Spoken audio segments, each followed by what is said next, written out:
Okay. Balutin mo ako sa iwanan ng iyong pagmamahal. Hayaan matikman ako. Ay, kanta! Magumpay!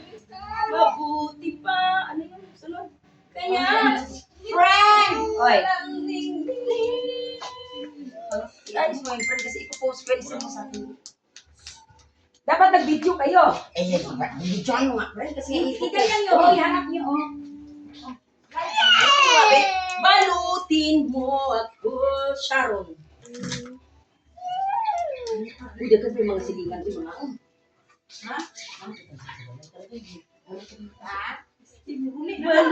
Oo, yan ko na to. Balutin mo ako sa hiwagan ng iyong pagmamahal. Ay, pasok mo na.